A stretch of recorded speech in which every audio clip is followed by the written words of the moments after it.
रतन के ठीक होते ही उसने नहार के सामने दादी और उस रहस्यमयी पेंटिंग का छुपा हुआ सच खोल दिया। पेंटिंग में कैद था दादी और रतन के अतीत का वो काला राज, जिसे दादी सालों से परिवार से छुपाती आ रही थी। सच सामने आते ही नहार का गुस्सा फूट पड़ा। उसने दादी को सबके सामने बेनकाब किया और धक्के देकर घर से बाहर निकाल दिया। उसी पल नहार और रूही अपने आत्मसम्मान के साथ लौटे घर वापस, जहां से एक नई शुरुआत हुई, विश्वास, प्यार और सच्चाई की। नहर और रूही जैसे ही रतन से मिलने के लिए घर से बाहर निकलने लगे, उसी पल हवाएं तेज हो गईं। खिड़कियां जोर जोर से बजने लगीं, दरवाजे अपने आप खुलने और बंद होने लगे। पूरा घर अचानक किसी अनजानी ताकत के कब्जे में महसूस हुआ। लाइटें लगातार जलने और बुझने लगी। माहौल ऐसा लग रहा था मानो किसी अदृश्य साए ने पूरे घर को घेर लिया हो। रूही डरकर नहार का हाथ कसकर पकड़ती है। नहर, ये सब सामान्य नहीं है। नहर हिम्मत देता है, डरो मत रूही, मैं हूं ना।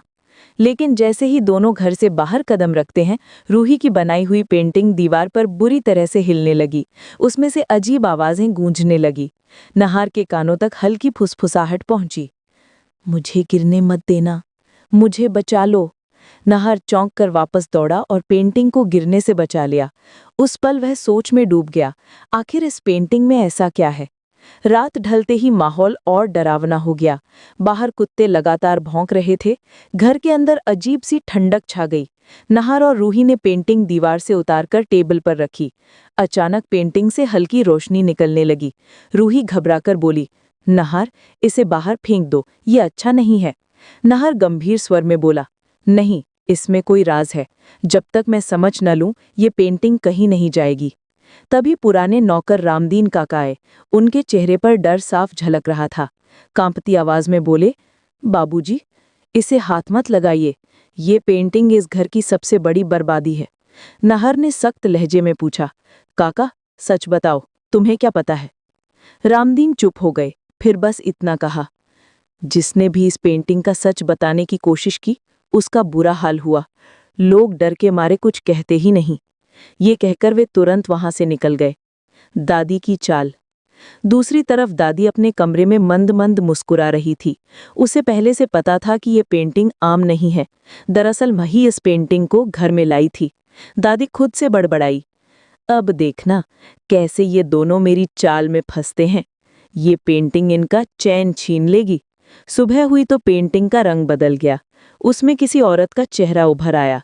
रूही हैरान, ये तो मैंने नहीं बनाया था, ये चेहरा आया कैसे? नहार ने गौर से देखा, लाल आंखें, अजीब मुस्कुराहट वाला चेहरा। तभी घर का फोन बजा। नहार ने उठाया। दूसरी तरफ सिर्फ भारी सांसों की आवाज थी। रिसीवर पटकते हुए भी डर उसके भीतर बैठ चुका था। नहार ठान चुका था कि सच पता करना ही होगा। वह पास के गांव के पुजारी के पास गया। पुजारी का चेहरा सुनते ही बदल गया।